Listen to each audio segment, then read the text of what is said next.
try now.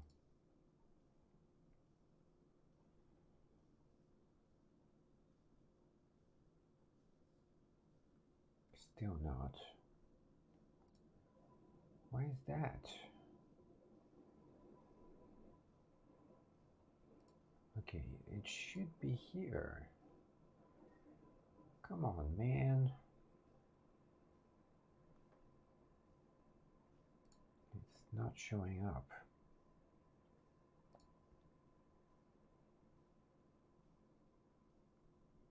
This is a replay. Okay, what if I click this one?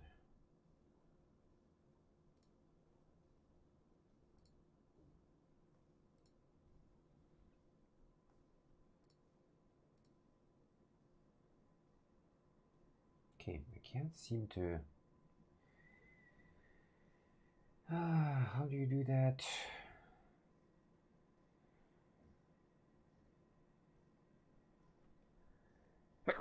Phew. Excuse me. Okay, I can't find the thing here. Expand menu? No, this is useless. Maybe this way. Let's try that. That should work. Okay, there we go. Finally. YouTube makes it so complicated.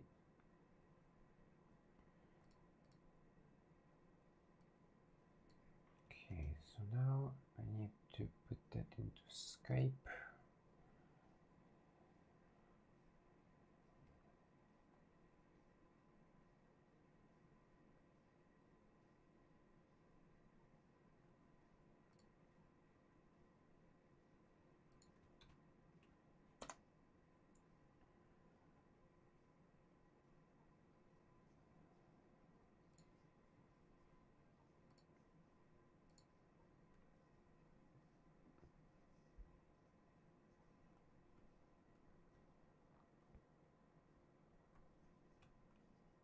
This should be June 10 today, yeah.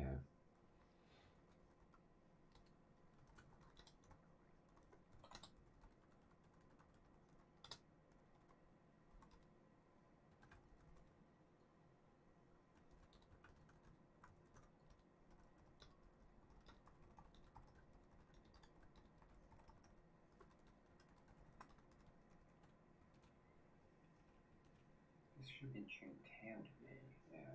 Well, at least the audio is working.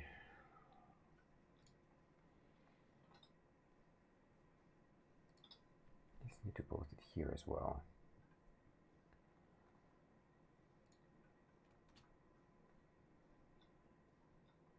Oh, that's fine.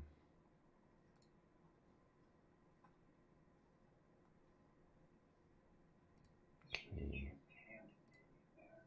Well, at least the audio is working. Alright, let's stop the music. Here as well. I'm gonna do an audio check. 1 2 1 2 test. That's fine.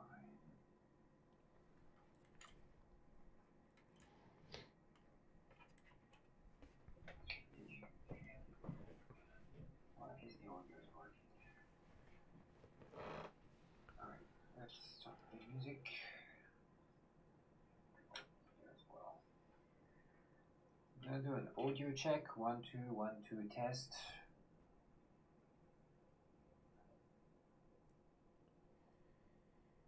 Ooh, iPad, come on. I don't know if it's muted or not. It is, but now it's not live. Wow, it's like so tiny here.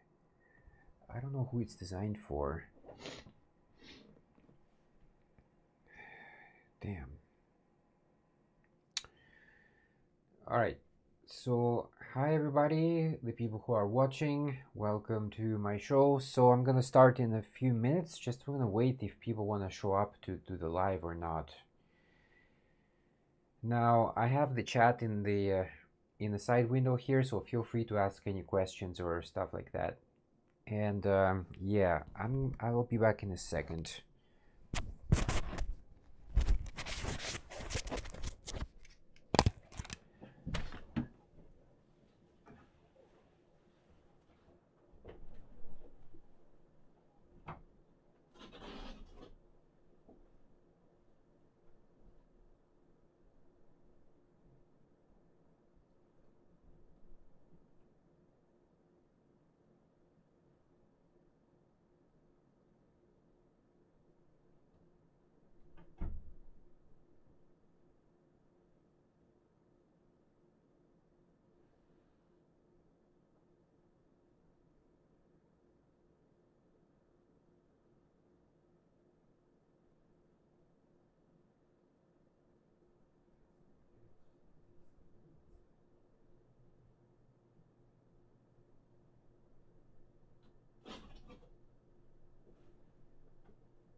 Oh boy.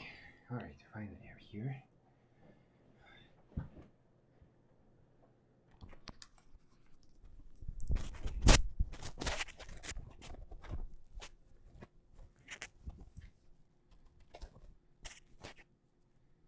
Some hair for some reason. I don't know where it comes from. And I'm back. That's live TV for you folks. There's this bottle in the way. Today's episode is sponsored by Dr. Pepper. No, I'm kidding. Of course it's not.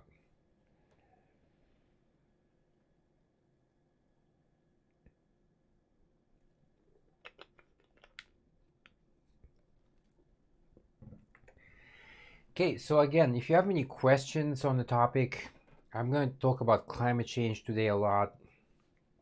So if you have any kind of questions you'd like to ask, then feel free to ask in the chat. I'll try to keep an eye on it, but I don't make any promises because I have to concentrate on this one screen in front of me.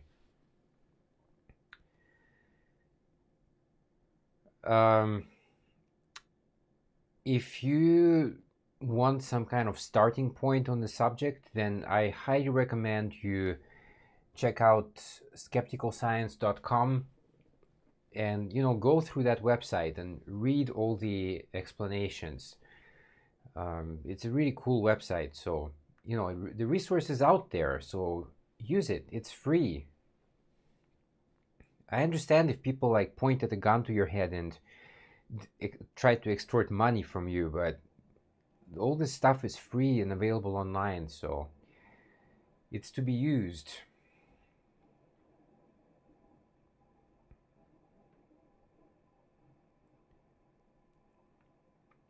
Okay, all right, so let's get this going. So I think it's this one here. Yeah, it should be. Okay, just gonna move a little bit like this. Yeah. All right. Just adjust the glasses.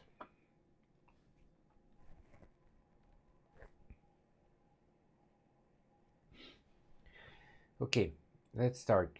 3, 2, 1. Hey everyone, it's JC and welcome to Age of Reason. Today's episode 61. I'm gonna mainly talk about climate change. And so already I know as soon as I said that, 95% probably of people just tuned out and switched to something else because this topic is not in fashion. The reason why it's not really in fashion, and I talked about that on my restart show at the end of May, is that basically in the States we have 52% of people here, according to the Yale University, who know that there is a scientific consensus of climate change, which is like well over 97%, okay? The 3 remaining percent are often people not even related to the field of climatology, so they're like, whatever, maybe physicists, but they're not necessarily in tune with climate change. So 52% of people agree or know that there is scientific consensus. Only 42% of Americans say that climate change will harm them personally. And again, this stems from the fact that most people don't understand climate change. They don't know anything on the topic. A lot of people are what we call disengaged. So they're not in the zone at all. They don't know anything. They don't read news about climate change, etc. So climate change, I always say, this is not just like, some kind of pretty temperature graphs with lines going up and down. It's an umbrella term. And there's a lot of sciences that go into there. So if you think that it's just rising temperatures and nothing else, you really don't understand climate change at all. And the final map here is the percentage of people who say that, yeah, global warming is happening. So here it's a little bit better, 67%, but still it's very far from a scientific consensus, which is over 97%. So I just want to kind of frame the show of today. That's what we're talking about. And that's why I have a show, because mainstream media, they do a very poor job at explaining these things. You go to CNN right now, good luck finding a piece on climate change, or BBC, or even if there is a piece, people just don't read it. And that's the problem. The global apathy is a huge, huge problem. So today's article, we're going to talk about what the year 2050 will look like if we don't take any climate action whatsoever. So I know that it's a bit speculative because, of course, there is climate action taken right now. But guess what? There's a lot of people out there who say, well, technology will save us. And I'm saying, wow, this is really kind of a childish behavior, because if you say that technology is going to fix it, then what did you do to fix the situation? Probably nothing. And that's the problem. We need to fight this. We need everybody. And we need everybody to take some kind of action. Maybe consume less. We consume way too much. Instead of having, 2 fridges at home, be satisfied with one. Instead of having, 5 cars, I don't know who has 5 cars these days, except rich people, maybe have 2 or 1 and make it an electric one. So there are things we can do. So this article was written by Christiana Figueres and Tom Revit-Karnak. And this is kind of important here because it says right here that they're part of this global optimism thing, and so is the co-writer. And the article is actually not optimistic, and I'm not optimistic at all on the subject. I see certain responses to COVID-19, for example, and I have absolutely zero faith in humanity that will fix something much bigger. I mean, COVID-19 is bad, yes, but climate change is like so much worse, and I just don't think we're going to beat it. Sorry. I mean, I have to, that's my point of view. So before COVID-19 crashed our world, governments had 2 major crises, the oil price crash, of course, and the climate crisis. Now all these crises have converged. And this is important because it says we can rebuild clean and healthy, things with trillions of dollars of stimulus, but guess what? We didn't do that. What happened was that the Trump administration passed these trillion million dollar packages, and a lot of that went to bail out the corporations out there who, like the airline industry, for example. I don't like the airline industry because they're heavy polluters. But guess what? Our tax dollars went to save them. So instead of, investing in green energy, which I would have liked to see, we didn't see that at all. And in fact, Trump is not a friend of green economy whatsoever. He's doing everything in his power to fight green energy whenever possible, even though there are more jobs in solar than in all the fossil fuel jobs combined in the US. So there's that. So this article says it's 2050, and basically we haven't made any progress since 2015. The first thing that you'll notice, if that's the case, is the air. So in many places around the world, the air is hot, heavy, and depending on the day, clogged with particulate pollution. So your eyes often water, you cough a lot, and it just never seems to go away.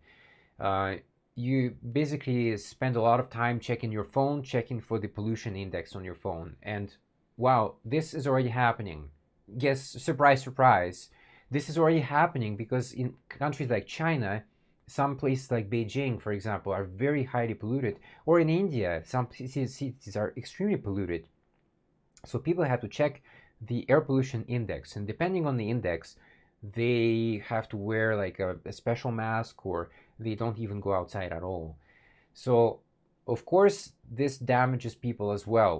There was a survey, a research somewhere. It said that people who have, people who are exposed to heavy pollution, they are 8% more likely to die from COVID 19. And you might say, well, come on, it's 8%. Who cares, right? Hey, 8% is 8%. That's it. For some people, it's a difference between life and death. They say here that the air pollution and intensified ozone layer. Okay, so you can go outside with specially designed face mask. The last sentence there, which only some can afford, and that's a great point. In America, like I said on the previous show, we have 75% of people living paycheck to paycheck. A lot of people can't afford $1,000 emergency or over. Many people don't take the ambulance because one ambulance ride, even if it's 5 minutes away, it costs like $2,000. So these type of people, they're the most vulnerable to the effects of climate change. So they're most likely they're not going to be able to afford these kind of special masks of the future. Our world is getting hotter, irreversible development now utterly beyond our control, which many argue that it is already beyond our control, but we have to keep fighting. While we have a chance, we have to keep going at it. There's great melting of the Arctic sea ice, which used to reflect the sun's heat, and of course this is important because we have what's called the albedo effect, and basically the way it works is that a black surface absorbs all the sun's heat and energy, while a white surface like ice basically reflects all of that back into space. And of course, the greenhouse gases trap some of that, and that's true. But if we eliminate all the Arctic ice, what are you going to do? Are you going to take white buckets of paint and start painting entire areas of the planet white, or put some kind of giant white drape over area? That's just not going to happen. I don't see it happening at all. So, of course, the other thing they mentioned here is that the permafrost is melting as well, and that traps a lot of bacteria in there. So COVID-19 is bad, once again, but there's a lot of stuff in the permafrost that is thawing right now, which could be, 10, 100, 1,000 times worse than COVID-19. That's not a science fiction, that is really true. In 5 to 10 years, vast areas of the world will be uninhabitable. We don't know which parts of Australia, North Africa, or Western US will be by the end of the century. No one knows what the future holds for their children and grandchildren. So I just want to comment on that.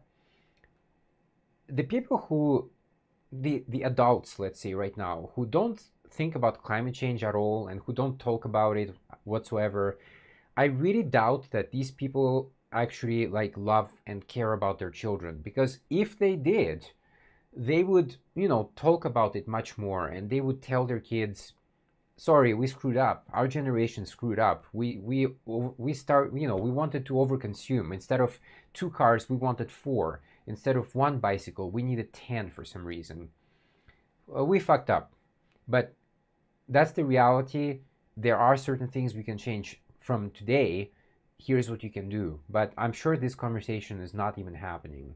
So I honestly know that for some people, children is basically a kind of safe retirement package, because the kids are going to work later, and maybe a part of their salary is going to go to help the parents. So in a way, it's kind of like an ATM machine. Sorry, but that's just the way I see it. So for some people, kids are just an ATM machine.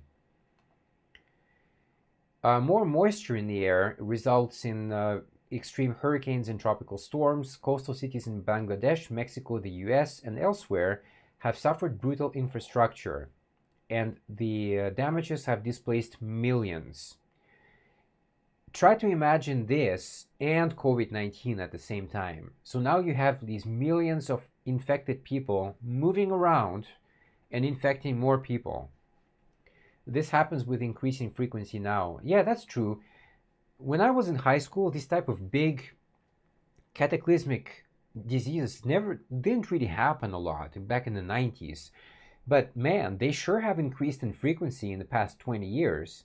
So definitely that's happening. I can see it.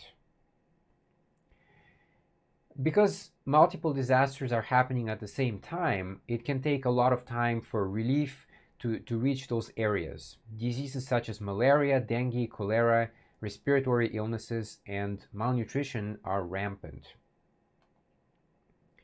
So the melting permafrost, I already talked about that. So the diseases can spread through mosquitoes and ticks. And they're rampant because the climate has changed. It's a warmer climate, and so it benefits these type of diseases and insects. Worse still, the public health crisis of antibiotic resistance has only intensified as the population has grown denser in habitable areas and temperatures continue to rise. Yeah, access to medicine is going to be a huge, huge challenge. Every day, because of the rising water levels, some part of the world must evacuate to higher ground. So again, that's what I said. Imagine like hundreds of millions of people just moving away from the shoreline. Every day you see pictures of babies strapped to mothers' backs, wading through floodwaters, which we already see, unfortunately. It's already happening. This is not, some kind of faraway science fiction. This is already happening right now. And some people, basically their house has flooded, so they have nowhere else to go. Their children coughing and wheezing because the mold growing in their beds is there. And the insurance company is declaring bankruptcy. Not sure that's going to happen. I think the insurance companies, they're very well equipped they're just not going to insure places. That's it. They're not going to insure places that get flooded, period. Because they don't want to lose money. They have a money-making profit idea, so they're not going to lose money.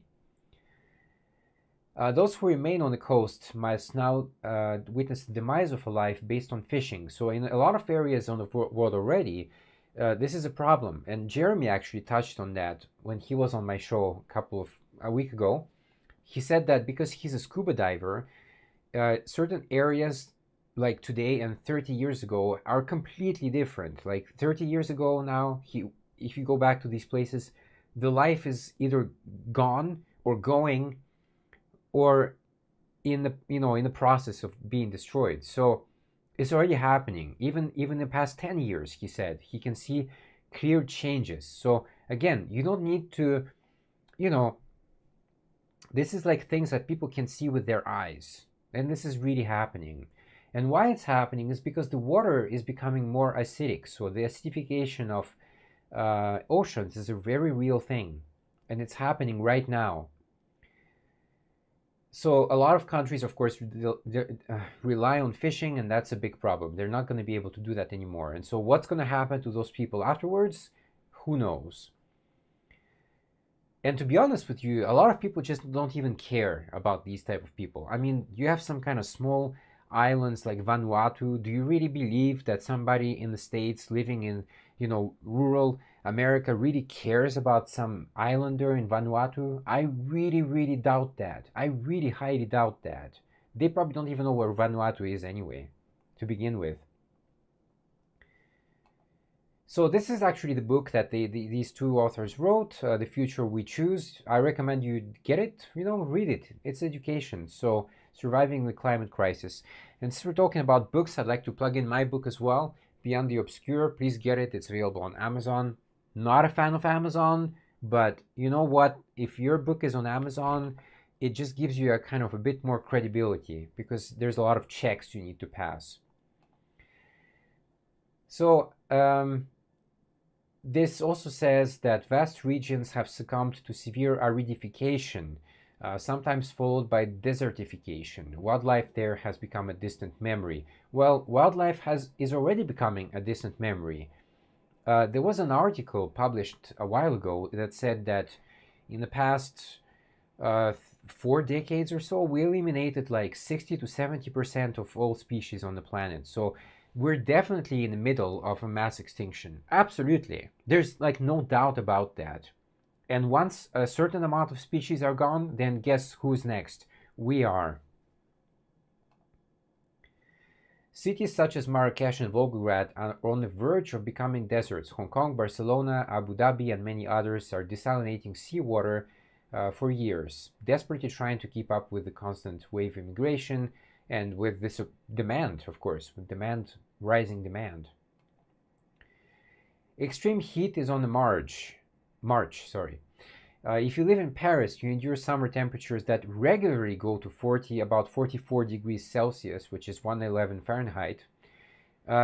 So right now, when it happens, when temperatures of Paris are this high, it's a headline grabbing event. Okay, many people, like even CNN, write about it. So, but this is going to become the norm. No longer it's going to be a one-off. This is going to be like almost every summer, and it's going to increase. So people stay inside, they drink water, and they dream of air conditioning. So I lived in Europe for a long time, in the UK, in France, in Switzerland.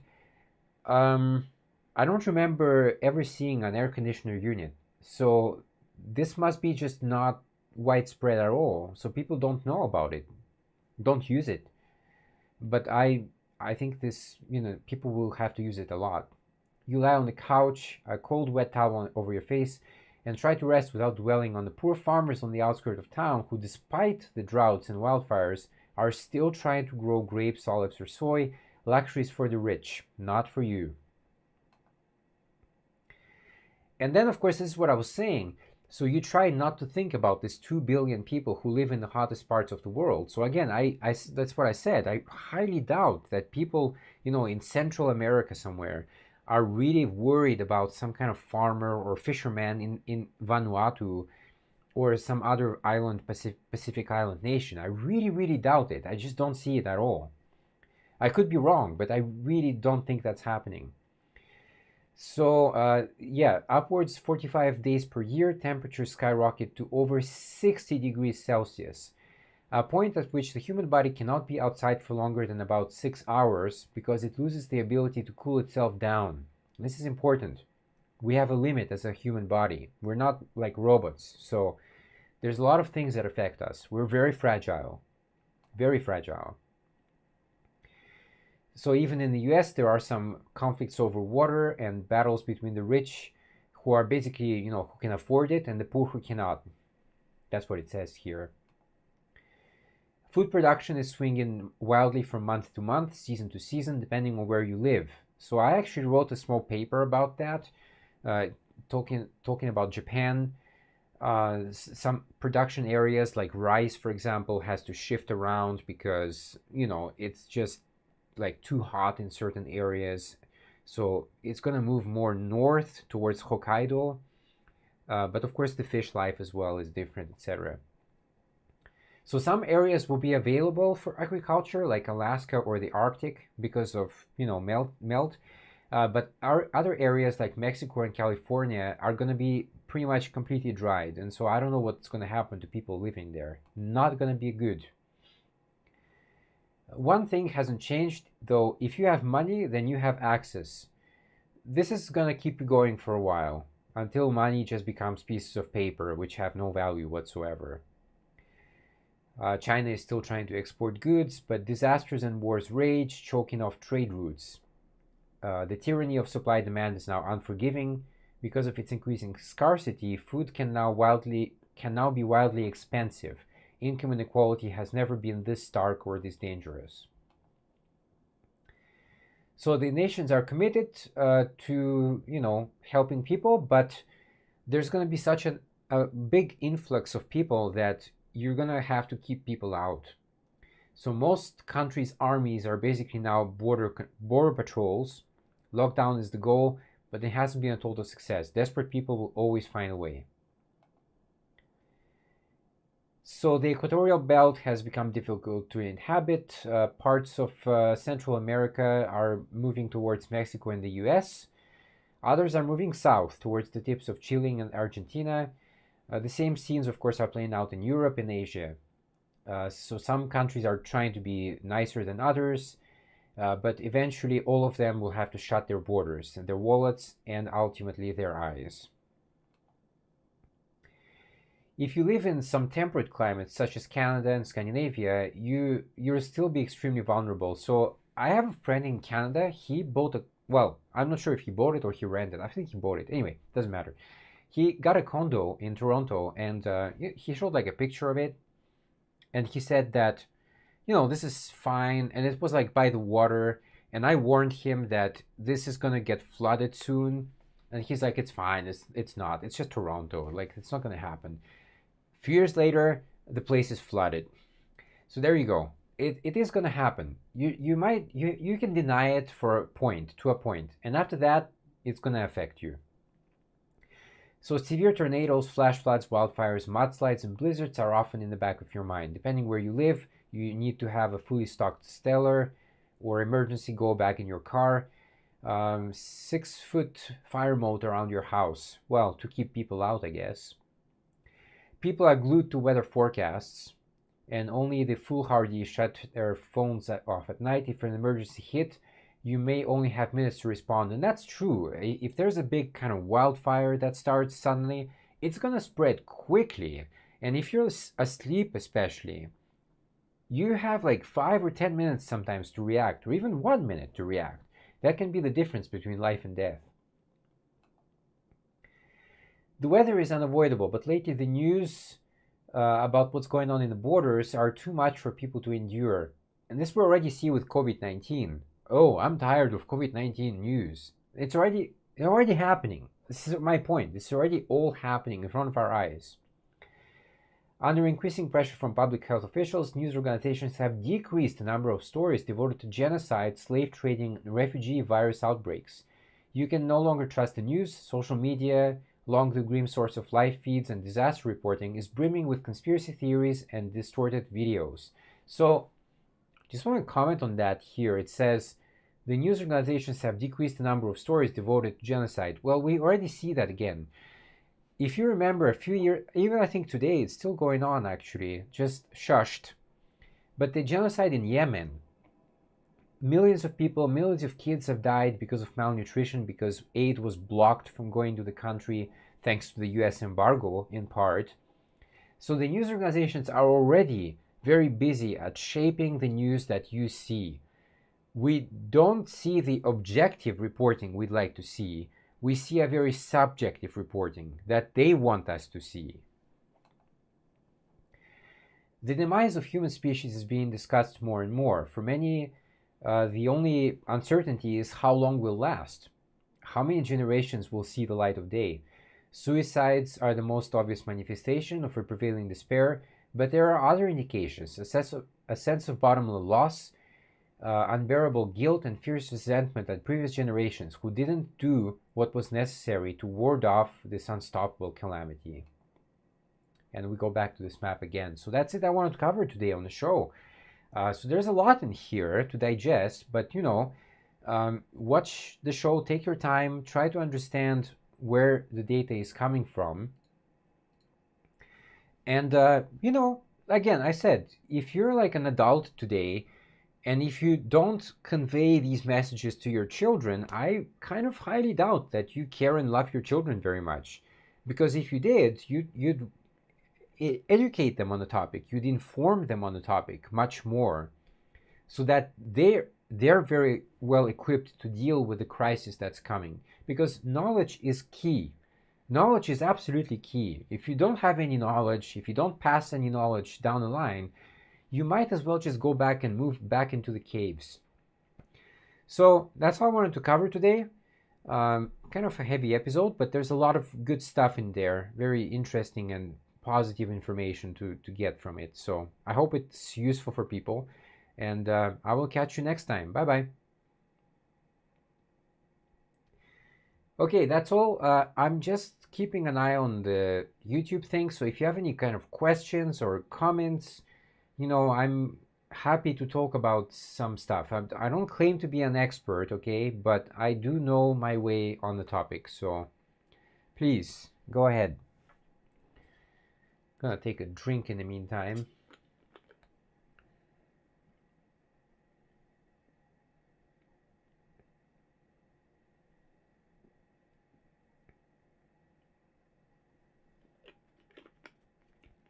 Might have to split that into 2 episodes because people have such a short attention span that it's impossible to, keep them focused on something for half an hour. Hell, even 5 minutes is difficult for some people.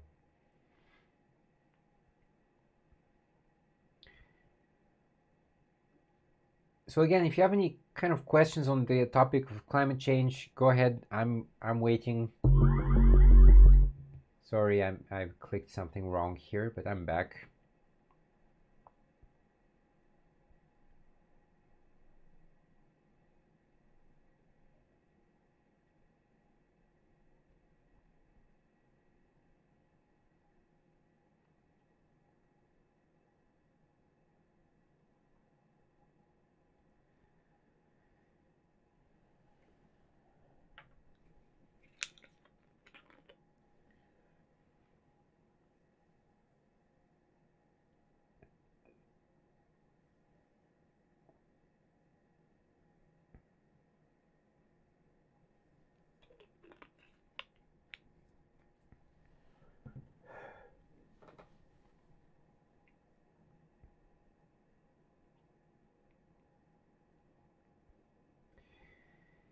Okay, if there are no questions, then I'm gonna stop it here. So again, thanks for watching.